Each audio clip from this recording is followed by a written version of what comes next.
today's topic came about because of some emails that we got last week, and it was about measuring a sales process, because I had made a comment 2 weeks ago about, do you measure your sales process? I asked the question generically, and then someone wanted more information about measuring a sales process. So depending on what your process is, there are certain components of a sales process that they have to be completed in order to sell a car. And so measuring those core components, and I don't care who you use for your sales training, if it's Verdi or Cardone or Stuker or anybody you can name out there that are sales trainers in today's world, there are certain components everyone has to have in common. And what I do is I break it down by salesperson, and the numbers don't necessarily answer questions to me. Numbers beg questions. And one of the number one questions I want to know is, what do I have to do as a manager, as a leader, to provide my people a better opportunity to succeed? Where are they missing out on their training? Because we do dealership setting training, it tends to not be very effective at all. That's why so many companies bring in outside experts, because they're not getting paged in the dealership. No one's looking for them for a customer complaint or to sign a check or anything else. That outside person has the benefit of being truly neutral and non-judgmental. And because typically they've been in enough dealerships in their lifetime, when everyone loves to say in this industry that our market is unique, our dealership is unique, our people are unique, really the truth is not very much is unique.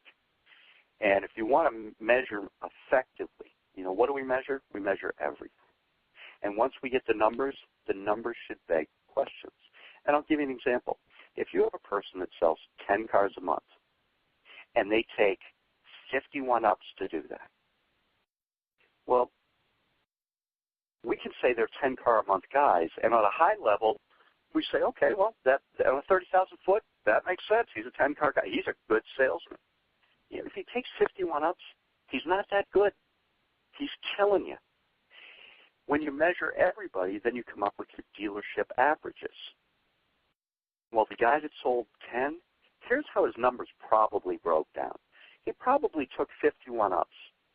He probably had 5 or 6 B-backs, which is 50% less than what it should be.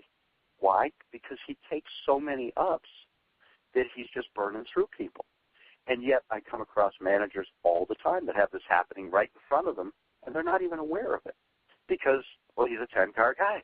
He's good. He knows what he's doing. He does 10 month in, month out. Well, if he takes 60 ups to get to 10 or 44 ups to get to 10, and all you measure is the 10, you know how much business you just cost yourself in one person?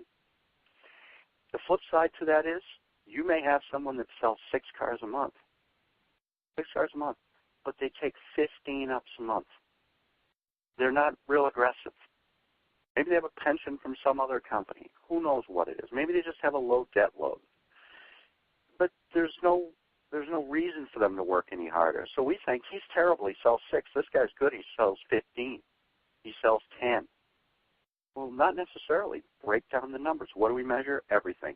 So that 10-car guy, if he's got 6 B-backs and he demoed 40 of the people, so if I had 51 ups, if I demoed 40 of the people, if I wrote up out of the 40, if I got to through full negotiations with 22 or 24 of them and he writes 10, that person is killing you. And the way to measure the math and make it make sense is start at the top line. How many ups did they take? 51. Okay. How many were B-backs? You really should be around 12%, give or take a few points. You don't want to really be down in single digits because that's an indicator of one of two things. You're either working customers to death, so you feel there's nothing left in terms of follow-up, hence we don't follow up, or they're taking so many ups, or quite frankly, they're so lazy or have a lack of process that they're not following up. The managers aren't making sure that they're followed up. And having a CRM that automatically sends an email or a text message, that doesn't do it. A salesperson can still put the checkbox and say, I called the guy. So, leaving messages doesn't do it. That's just a check mark for that. So now the guy at 51, we went through his numbers.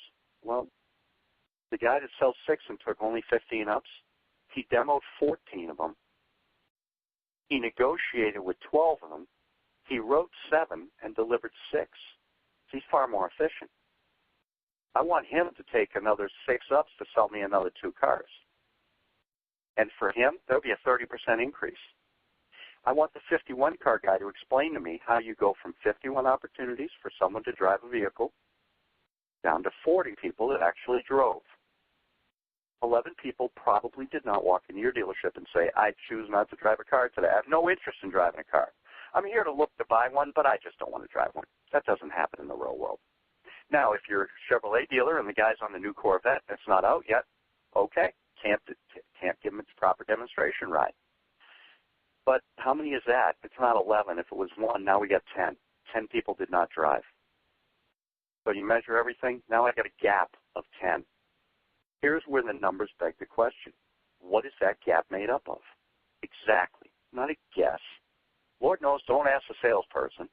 Well, I had a bunch of people that just didn't want to drive. You know, they've owned them before. They don't feel like they need to drive it. That's bull. You need to get them in the car. That's how they fall in love with the car, is to get in the car. So I want to know why those 10 people didn't drive. Typically, it's because the salesperson pre-qualified them out of a demonstration ride and a proper professional presentation. That's why it happens. So what I would like to do is I'd like to take those numbers and move them on down. So 40 demos resulted in 10 sales, right? Well, if I had 50 demos, I'd sell 12 and a half cars. That's a pretty simple way to move the numbers up. It's not taking more customers. It's not spending more money in advertising. It's simply maximizing what you have. But here's where the math really gets interesting. If he demoed 40 people, but he only negotiated, full negotiations with 22, 23, 24 people, and he wrote, say, 12 deals and 10 got delivered, well, he's writing 50% of the people that he negotiates with. He's writing a deal, a car deal. So if that 51 to 40 is a gap, well, then 40 down to 24 is an even bigger gap. So let's just purely use theory here. If he sold 10 cars, but he wrote 12 deals, maybe one's a locate, maybe one didn't go through finance, but if he wrote 12 deals and he negotiated with 24 people, that's 50% of the people that you negotiated with you wrote a car deal on. That number is average to below average. So if I got my demos, just in theory, from 51 ups to 50 demos, one guy wanted the new Corvette, we don't have it, doesn't exist. Okay. Out of the 40, if I negotiated with all 40, in theory, the way your numbers match up, what you would find is that you would write 20 deals. Same guy, same number of customers. So what do we measure? We measure everything. When I see the guy that has these struggles, I don't do group training for these people. It's not effective. You have to take their numbers as the month goes along and bring it back to them. If a guy's got 4 cars out, I promise you he hasn't taken a lot of ups. If he's got 4 cars out with 10 days left in the month, that's the problem. So, just giving him a rah-rah speech on the 35th of the month to say, oh, you had a terrible month last month, I really need you this month, that is not a motivational speech. It's kind of an insult to both people's intelligence. Sit down and analyze the numbers daily. When you sit with your salespeople, say, hey, you know what? I see here you're having trouble getting people to take a demonstration ride. And this is where the one-on-one coaching comes in. Why do you think you're having that problem? I looked at your worksheets. I looked at the CRM. I looked at the log. Whatever it is that you utilize, it doesn't matter. And these 5 people were in vehicles that we have plenty of in stock. Why didn't they drive the car? Well, they said they've already driven it before. Okay.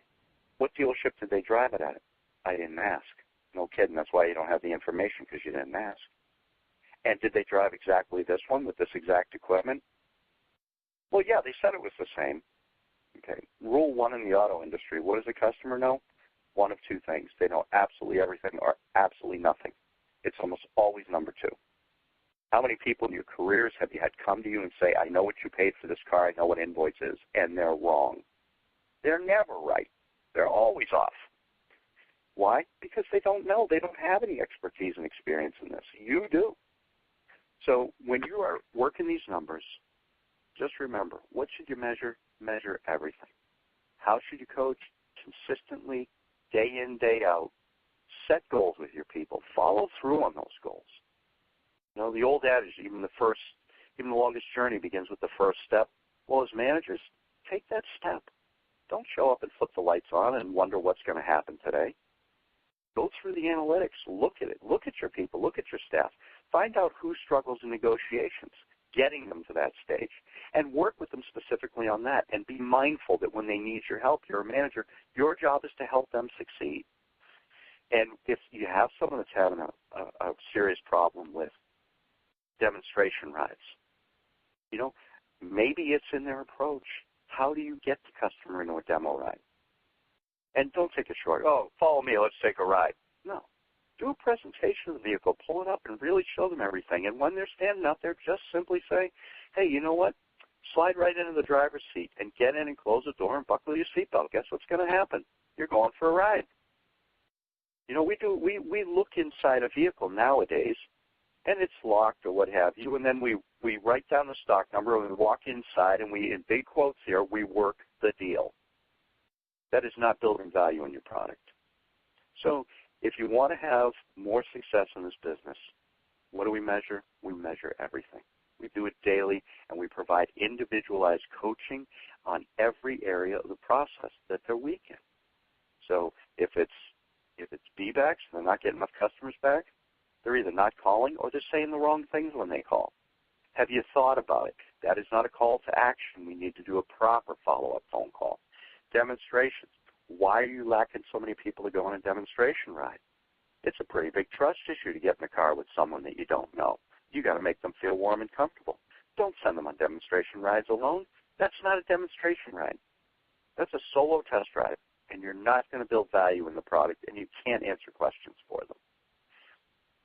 So what do we measure? We measure everything. I want to thank you very much for your time today. And, Mike, I want to thank you, as always, for being there to bail me out again this morning, give me the right information, and host the call. And for anyone that has any questions, I'm Paul Morris. My number is area code 814-449-1899. And Mike will be sending this call out to you all. And you can email us back with questions, and Mike fields those, and he handles those from the corporate office. So anything we can do to help at Fixed Performance, we'd be more than happy to do. I hope you all have a very good day and a great week. Take care. Bye-bye.